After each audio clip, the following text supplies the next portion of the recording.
Today's topic is chemical properties of alkaline earth metals. The alkaline earth metals are less reactive than the alkali metals. जितनी chemical reactivity alkali metals की है, group number 1 के elements की है, उतनी उतनी reactivity group number 2 के element की नहीं है। मतलब अल्कली मेटल्स की कंपैरिजन में अल्कलाइन अर्थ मेटल की रिएक्टिविटी कम है। The reactivity of these elements increases on going down the group. जैसे जैसे हम लोग ग्रुप में नीचे उतरेंगे, बेरिलियम टू बेरियम की ओर जाएंगे, तो रिएक्टिविटी बढ़ती जाएगी।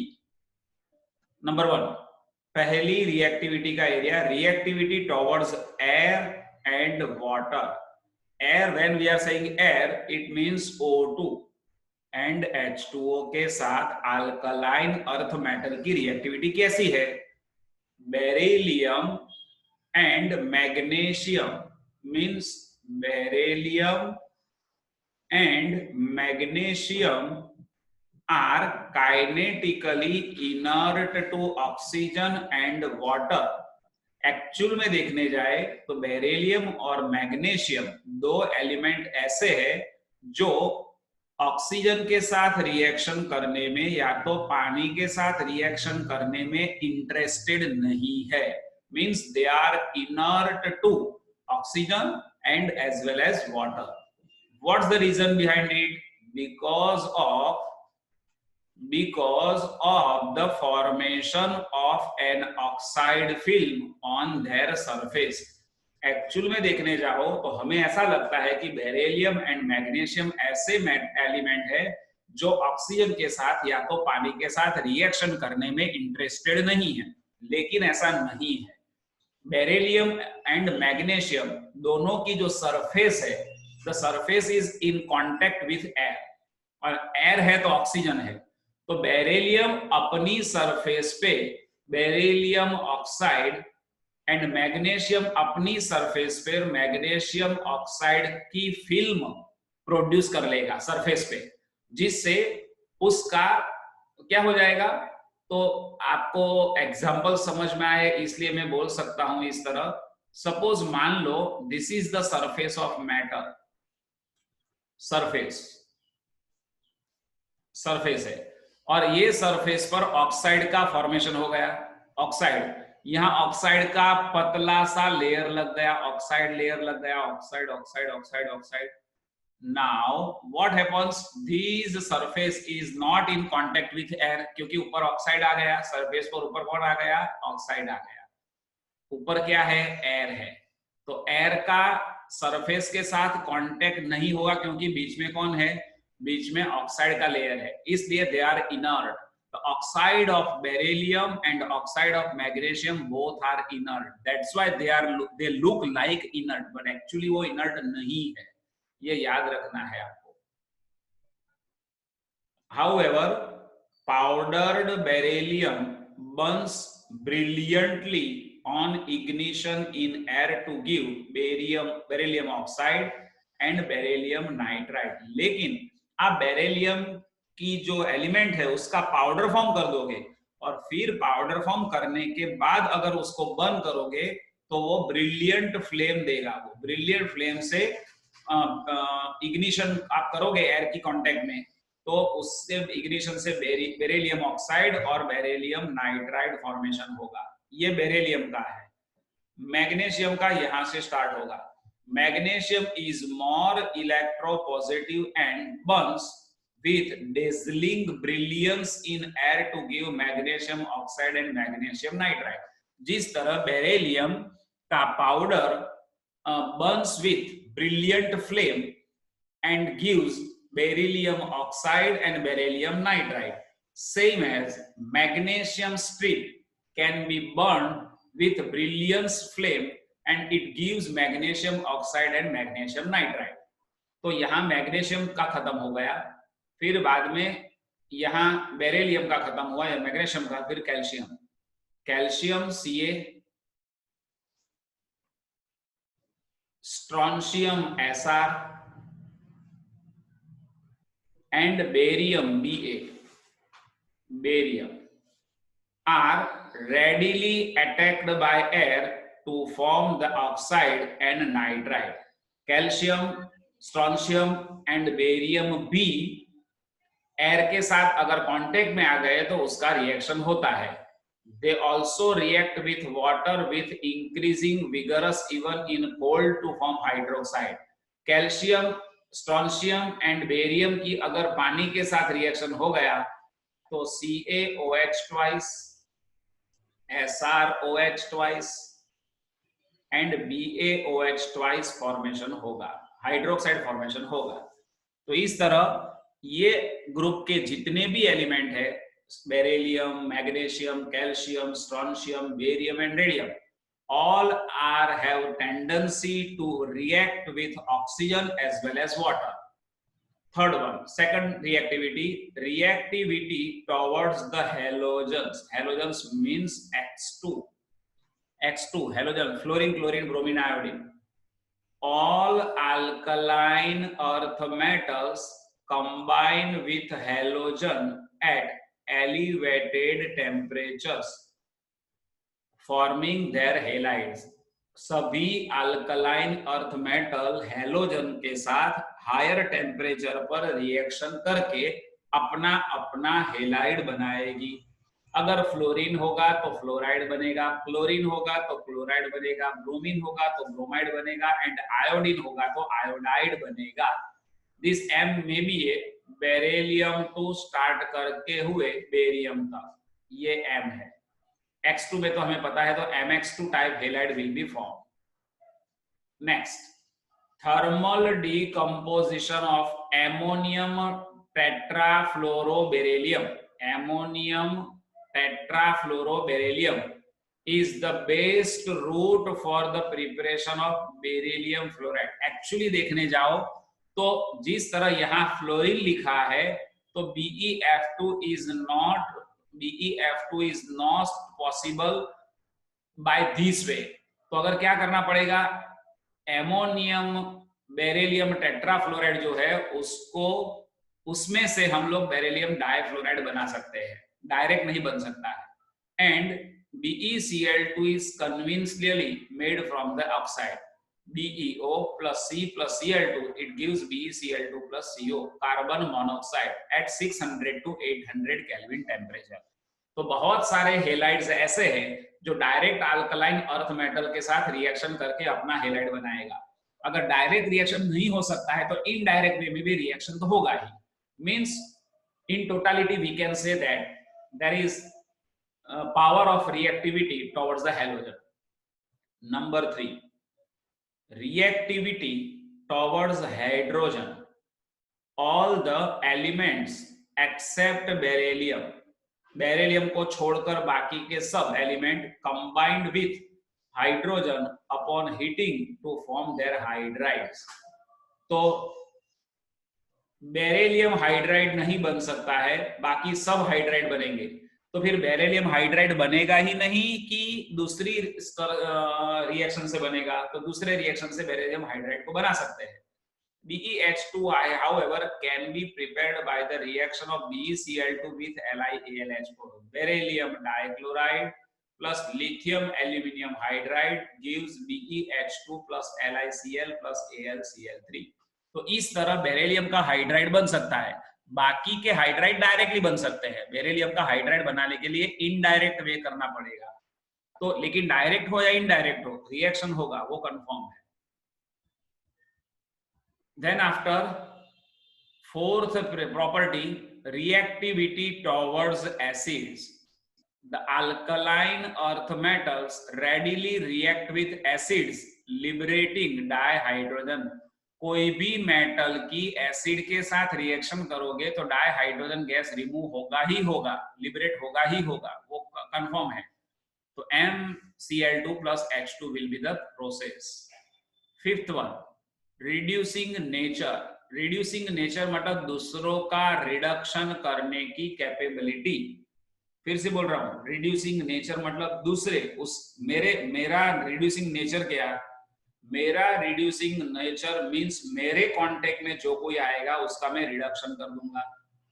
Like alkali metals, the alkaline earth metals are strong reducing agent. उसके कांटेक्ट में कोई भी आएगा तो उसका वो रिडक्शन कर देगा. This is indicated by large negative values of their reduction potential. ये जो एलिमेंट्स है ग्रुप नंबर 2 के जितने भी एलिमेंट्स है, beryllium, magnesium, calcium, strontium, barium, radium, इसका रिडक्शन पोटेंशियल बहुत नेगेटिव है. बहुत नेगेटिव का मतलब होता है कम. कम मतलब जितना रिडक्शन पोटेंशियल लेस उतनी रिडक्शन रिड्यूसिंग पोटेंशियलिटी ज्यादा. याद रखना. However, their reducing power less than those of their corresponding alkali metals. alkali metal से भी उनका reducing power कम है. Beryllium has less negative value compared to other alkaline earth metal. alkaline earth metal की अगर हम कंपैरिजन करें तो ये कंपैरिजन में बेरिलियम की value magnesium, calcium, strontium and barium से कम है. Less negative. Beryllium less negative है. However, its reducing nature is due to large hydration energy associated with the small size of Be+2. लेकिन beryllium +2 ion की hydration enthalpy ज्यादा है. मैंने आगे भी बोला था जितना वॉल्यूम कम उतनी हाइड्रेशन एंथैल्पी ज्यादा. ग्रुप नंबर 2 में बेरिलियम सबसे छोटा है, इसलिए उसका जो कैटायन बनेगा उसकी हाइड्रेशन एंथैल्पी बाकी एलिमेंट के कैटायन की हाइड्रेशन एंथैल्पी से बहुत ज्यादा है. 6. Solutions in liquid ammonia. Like alkali metals, the alkaline earth metal dissolved in liquid ammonia to give deep blue-black solution forming ammoniated ion, complex ion. This is complex ion. So M means metal plus X plus Y mole of NH3. So out of X plus Y mole of NH3, X mole of NH3 will react with the metal and another Y mole of NH3 will react with the 2 electron. क्योंकि इसका oxidation होगा तो M+2 electron generate होगा. क्योंकि ये alkaline earth metal है, metal gives metal 2++2 electron. उसमें से M+2 के साथ X मोल ऑफ NH3 जुड़ेगा और 2 इलेक्ट्रॉन के साथ Y mole of NH3 will join. और this color of the solution is deep blue black, almost काले जैसा, काले के नियर बाय. तो 10.6.7 uses. बेरिलियम, सबसे पहले बेरिलियम का यूज आएगा. is used in the manufacture of alloys. alloys तो पता है ना आपको. alloys मतलब 2 या 2 से ज्यादा मेटलिक एलिमेंट्स को मिक्स करने के बाद जो मेटल मिलती है वो मिक्सचर मेटल है और मिक्सचर मेटल को बोला जाता है alloy. Copper beryllium alloys are used in the preparation of high strength springs. High strength की स्प्रिंग्स जहां जहां यूज करनी होती है यहाँ कॉपर और बेरिलियम एलॉय का यूज होता है. Metallic beryllium is used for making windows of X ray tubes. X ray tube जो होती है जिसमें से एक्सरे रिलीज होते हैं, वो एक्सरे को कंट्रोल करने के लिए एक विंडो उसकी ट्यूब पे लगाई जाती है, उसी विंडो में से एक्सरे बाहर निकल सकते हैं.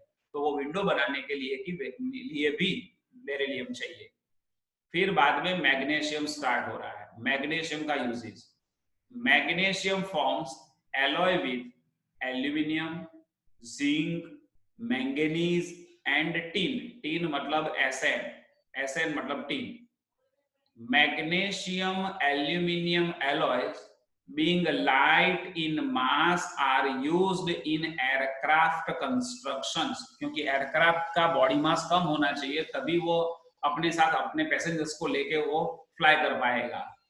Magnesium, magnesium powder and ribbon is used in flash powder and bulbs, incendiary bombs and signals। आपको पता होगा कि वो एक पिक्चर आया था जिसका नाम था टाइटेनिक। टाइटेनिक इतना बड़ा जहाज था, इतना बड़ा शिप था, वो जब क्रैश डाउन हुआ तब उन लोगों को हेल्प चाहिए थी। तो समुद्र में तो कहां से हेल्प मिलेगी, इसलिए क्या किया जाता है, अगर कोई शिप समंदर में जा रही है और उसमें अचानक कोई सडन ऑफ कोई इमरजेंसी आ गई तो क्या हो जाएगा, वो इमरजेंसी मैनर में वो लोग आकाश में सिग्नल रिलीज करेंगे, अलग अलग कलर के सिग्नल रिलीज करेंगे, बॉम्ब ब्लास्ट करेंगे, जो आकाश में जाके एयर में जाके ऊपर जाके अलग अलग कलर का सिग्नल्स देंगे, जिससे आसपास के एरिया में अगर दूसरी कोई शिप जा रही है उसको पता चलेगा कि यहाँ कुछ तो भी ऐसा हुआ है जिससे क्राइसिस जनरेट हो गई है। वो कलर कोड होता है, उसको बोला जाता है incendiary bombs. A suspension of magnesium hydroxide in water called milk of magnesia, MgOH twice plus H2O, so it is called milk of magnesia। this is used as antacid in medicine। अगर acidity हो जाती है तो उसको control करने के लिए milk of magnesia का यूज किया जाता है। Magnesium carbonate is an ingredient of toothpaste, MgCO3 का टूथपेस्ट में यूज होता है। तो यहां हो गया मैग्नीशियम। फिर बाद में आया कैल्शियम। कैल्शियम की use, calcium is used in extraction of metals from oxide which are difficult to reduce with carbon। जो मेटल ऑक्साइड का रिडक्शन कार्बन से नहीं हो सकता है, वैसे मेटल ऑक्साइड का रिडक्शन करने के लिए कैल्शियम का यूज किया जाता है। Calcium and barium metals owing to their reactivity with oxygen and nitrogen at elevated temperatures have often been used to remove air from vacuum tubes। Vacuum tube जो होती है उसमें से बचे कुछ जो एयर मॉलिक्यूल्स होंगे उसको दूर करने के लिए, या तो वैक्यूम ट्यूब में 100% वैक्यूम जनरेट करने के लिए ये मेटल का यूज किया जाता है। कौन सी मेटल का यूज किया जाता है? Calcium and barium metals is being used to create absolute space in tube. Then after radium salts are used in radiotherapy, for example in treatment of cancer। तो हर एक एलिमेंट की कुछ न कुछ तो यूजेबिलिटी है ही है, तो उसी के हिसाब से हमें ये समझना पड़ेगा। 10.7 topic general characteristics of compounds of the alkaline earth metal. आगे जो हमने केमिकल प्रॉपर्टीज के बारे में देखा वो अल्कलाइन अर्थ मेटल एलिमेंट की केमिकल प्रॉपर्टीज थी। अब जो केमिकल प्रॉपर्टीज हम लोग देखने जा रहे हैं वो अल्कलाइन अर्थ मेटल के जो कंपाउंड्स होते हैं उसकी प्रॉपर्टी के बारे में हम लोग पढ़ने जा रहे हैं। तो सबसे पहला है oxide, oxides and hydroxide. These group element can form MO type oxide and MOH twice type hydroxide, MOH twice। MO type का oxide and MOH twice type का हाइड्रोक्साइड ये फॉर्म करने वाले एलिमेंट है। The alkaline earth metals burns in oxygen to form monoxide MO, which except beryllium oxide have rock salt structure। बहुत सख्त structure होता है, रॉक सॉल्ट स्ट्रक्चर होता है, मजबूत होता है। The beryllium oxide is essentially covalent in nature। उसमें से बाकी जो बचे हैं BeO, MgO, CaO, SrO, उसमें से बेरिलियम का ऑक्साइड कोवैलेंट है। बाकी के ऑक्साइड में आप जैसे जैसे नीचे जाओगे तो कोवैलेंट की जगह आयोनिक कैरेक्टर बढ़ता जाएगा। The enthalpies of formation of these oxides are quite high and consequently they are very stable to heat. उसकी थर्मल स्टेबिलिटी, ये जो कंपाउंड है ऑक्साइड कंपाउंड है या तो हाइड्रोक्साइड कंपाउंड है अल्कलाइन अर्थ मेटल्स के, उसकी थर्मल स्टेबिलिटी ज्यादा होती है। Beryllium oxide is amphoteric. Amphoteric मतलब वो एसिड के साथ भी रिएक्शन कर सकता है, बेस के साथ भी रिएक्शन कर सकता है। While oxides of other elements are ionic in nature, खाली एक बेरिलियम ऑक्साइड ऐसा है जो बाय नेचर वो कोवेलेंट है, बाकी के सब ऑक्साइड आयोनिक है। All these oxides except beryllium oxides are basic in nature and react with water to form sparingly soluble hydroxide. ये ऑक्साइड अगर पानी में soluble हो जाएंगे तो हाइड्रोक्साइड फॉर्मेशन हो जाएगा। The solubility, thermal stability and the basic characteristics of this hydroxide increases with increase in atomic number from MgOH twice to BaOH twice. Magnesium hydroxide से कैल्शियम हाइड्रोक्साइड, कैल्शियम हाइड्रोक्साइड से strontium hydroxide and strontium hydroxide से barium hydroxide की ओर जाओगे तो solubility बढ़ेगी, thermal stability बढ़ेगी and basic characteristic भी बढ़ेगी। ये तीन बढ़ेगा, मतलब in sense of solubility, thermal stability, basic characteristic, so we can write down that MgOH twice से ज्यादा, CaOH twice से ज्यादा, SrOH twice से ज्यादा, BaOH twice होगा by all this way, बरोबर? तो ये समझ में आना चाहिए। Beryllium hydroxide is amphoteric in nature. Amphoteric मतलब एसिडिक एंड बेसिक दोनों मीडियम में उसका रिएक्शन पॉसिबल है, as it reacts with acid and alkali both. अभी यहाँ देखो OH माइनस लिखा है तो वो बेसिक सॉल्यूशन है एंड HCl लिखा है तो वो एसिडिक सॉल्यूशन है। तो in basic medium and in acidic medium BeOH twice can react in both medium। अगर बेसिक मीडियम में अगर रिएक्शन करेगा तो बेरिलेट आयन बनेगा और एसिडिक मीडियम में करेगा तो बेरिलेट आयन के साथ डाइक्लोरीन कंपाउंडिंग फॉर्म में होगा।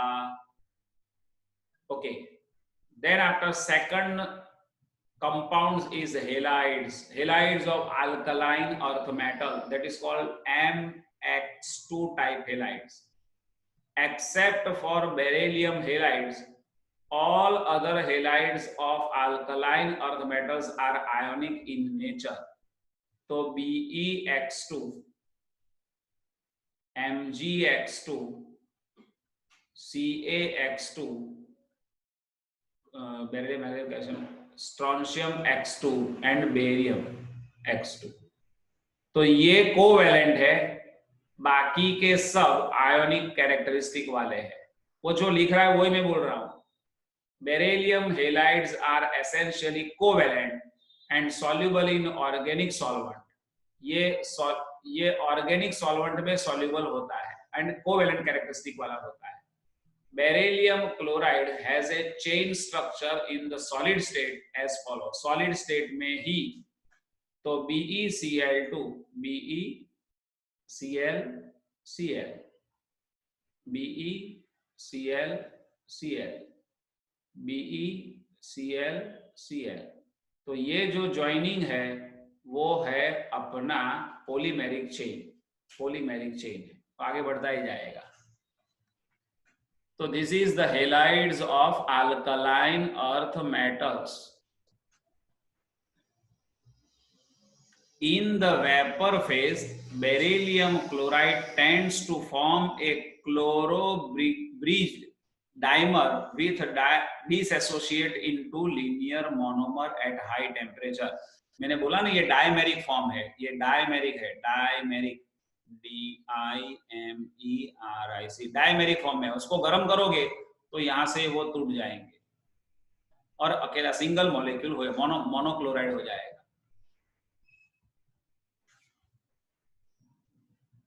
The tendency to form halide hydrides gradually decreases, मतलब ऊपर से नीचे जाओगे तो हाइड्राइड बनाने की कैपेबिलिटी कम होती जाएगी। मैग्नीशियम क्लोराइड के साथ 8H2O है, उसके नीचे वाला कैल्शियम है तो कैल्शियम क्लोराइड के साथ 6H2O मॉलिक्यूल है, उसके नीचे वाला स्ट्रोंशियम है तो स्ट्रोंशियम क्लोराइड के नीचे 6H2O है, उसके नीचे बेरियम है तो बेरियम क्लोराइड के नीचे 2H2O है। तो magnesium chloride can join 8H2O molecule whereas barium chloride can attach only 2 molecule of H2O। Means जैसे जैसे ग्रुप में ऊपर से नीचे जाएंगे वैसे वैसे हाइड्रेट्स बनाने की कैपेबिलिटी कम होती जाएगी। The dehydration of hydride chlorides, bromides and iodides of calcium, strontium and barium can be achieved on heating। Just उनके हेलाइड को आप गर्म करोगे तो उसका डीकंपोजिशन हो जाएगा। फिर बाद में ये जो है वो आपके काम का नहीं है, इसलिए इसको निकालना है, ये काम का नहीं है, यहां तक हो गया, फिनिश। फिर बाद में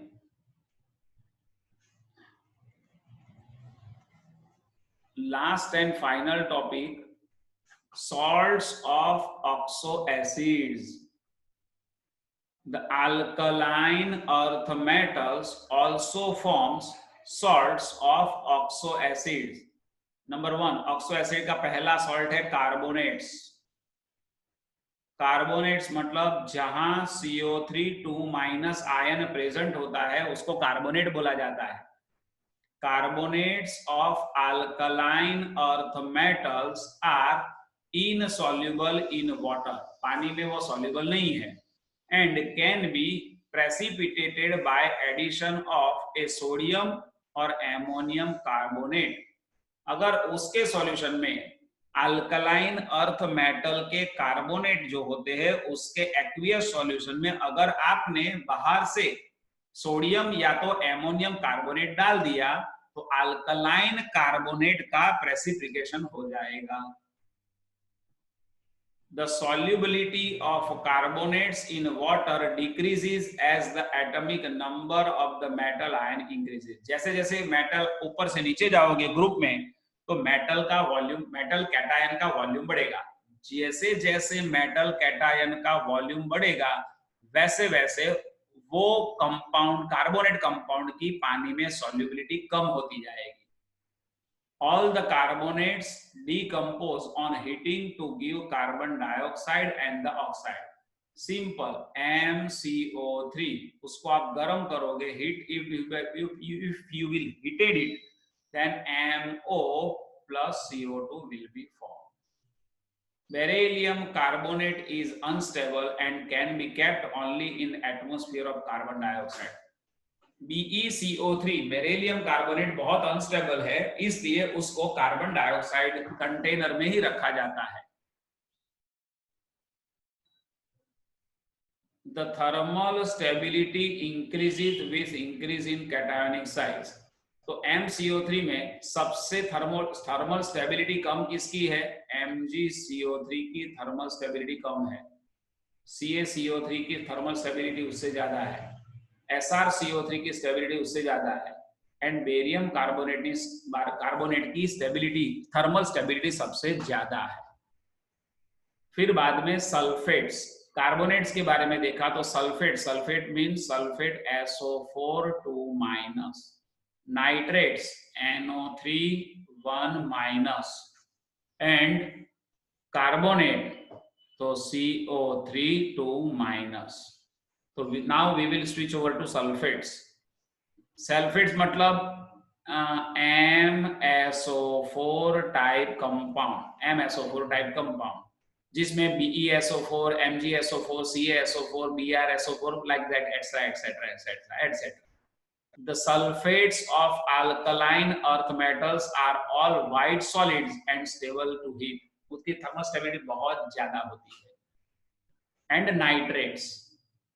nitrates The nitrates are made by dissolution of the carbonates in dilute nitric acid. Dilute nitric acid के सॉल्यूशन में अगर अल्कलाइन अर्थ मेटल के कार्बोनेट्स को अगर आप डालोगे तो you will be able to get the nitrates of alkaline earth metals. Magnesium nitrate MgNO3 twice. Magnesium nitrate crystallizes with 6 molecules of water dot 6H2O. Whereas barium nitrate BaNO3 twice can attach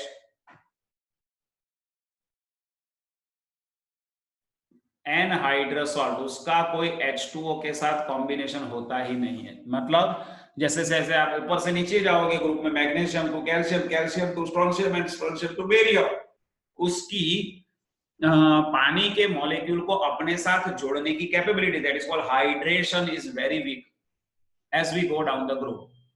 These again shows a decreasing tendency to form hydrates with increasing size and decreasing in hydration and enthalpy. जैसे जैसे group में आप नीचे जाओगे तो hydrated compounds बनाने की capability कम होती जाएगी.